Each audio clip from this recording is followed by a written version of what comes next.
Hi guys, it's Chris at Cork and Crown, back at my table with some more cider to try. And in the last film we tried some cider from Crone's, an organic producer, tiny organic producer in Norfolk, but right on the border with Suffolk. It's near Thetford, Kenning Hall, I believe is the name of the tiny village. Tiny village. I wouldn't have been able to find it. Without Google Maps, I'd have been stuffed basically. But beautiful, and the sun was out, it was gorgeous, it's spring, there's blossom out. Brilliant place to visit. I love visiting cider makers. I love visiting cider makers, especially the first time you just don't know what you're going to get. Very small operation, cool people.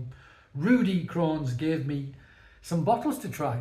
I bought some boxes, as I mentioned in the last film, for the Cider Festival on the 26th of April in Elephant and Castle, Rocket Van Studios. I'll be there dishing these ciders out. But he gave me some bottles for free to try. And here is the first one we're going to try.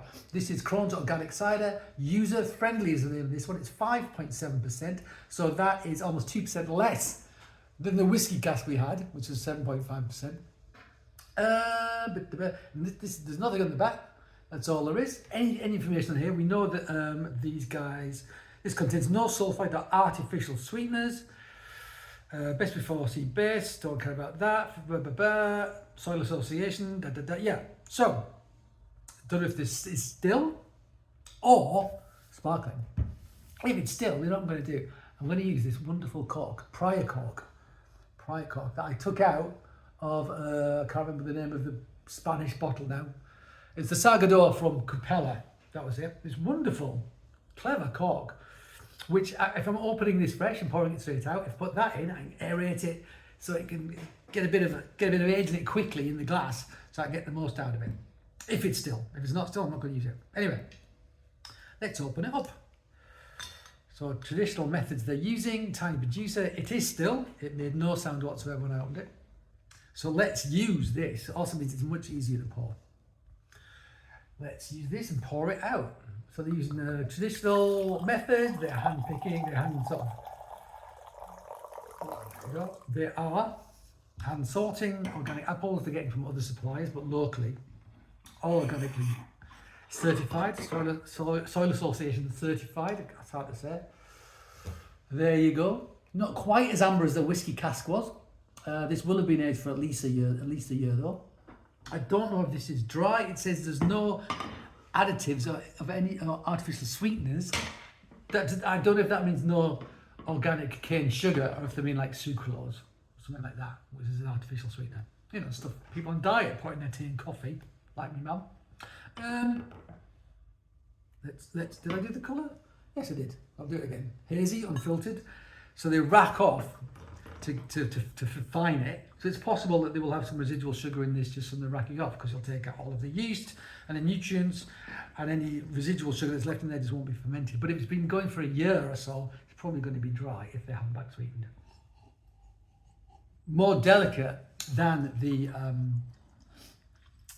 whiskey cask. I mean, it was a whiskey cask. I get like almost a smoky bacon thing. Or smoky bacon flavoured crisps, frazzles or something like that. That is not a criticism, by the way. That is a great aromatic we like a lot. And there's obviously a hint of apple. Yeah, the smoke. And a little bit of funk, a little bit of funkiness. So it could have gone through malolactic fermentation, which would soften. This has got like cookers and desserts in. There'd be quite a lot of malic acid, one would assume. So softening that would be nice, converting from malic to lactic, which has got half the acidity, and it's what you associate with yogurt rather than the acidity you associate with green apples, which is what malic is. So softer, more gentle. It can give you like funky sort of things. Yeah, there's like almost a bacony bonfire kind of character to it in there. Yeah, a subtle one. I like this nose. I think this has won quite a few awards, this one. This is like it says user friendly, because I think this is like, I mean, it's 5.7, so it's not that user friendly, but I don't care about that. So yeah, this is like their what's the word? Not box standard. This is like their, I don't know, bestseller, let's say. And I've got a box of this. I've got a box of this to give out at the cider thing in South London. I think I'm doing. Camera, talked about it already. I've got a box of this to give out as well, so I'm giving out this and the whiskey cask. Let's have a taste. It smells really good.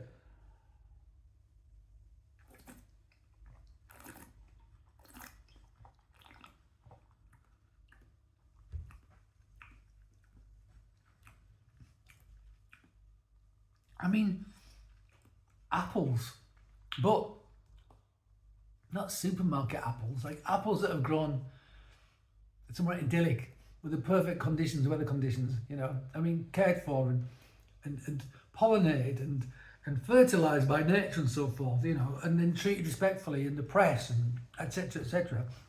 Those sorts of apples.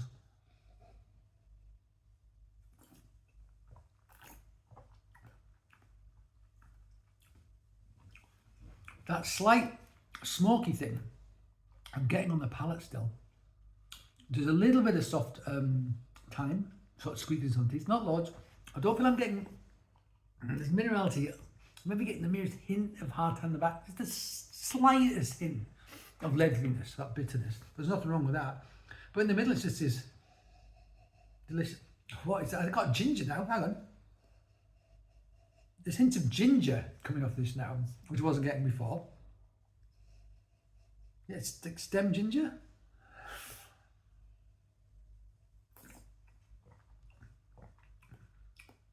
Again, a bit like the whiskey cask. It's not the most complex cider I've ever had, but it's super tasty.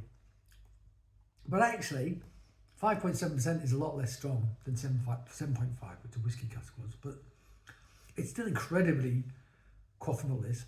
It's closer to like just really tasty organic apple juice. It's bordering on that rather than cider. Other than these subtle elements in the background, the smokiness and the funkiness, that subtle funk. Yeah, which is definitely there. Smoky bacon again, absolutely. Yeah, it's interesting.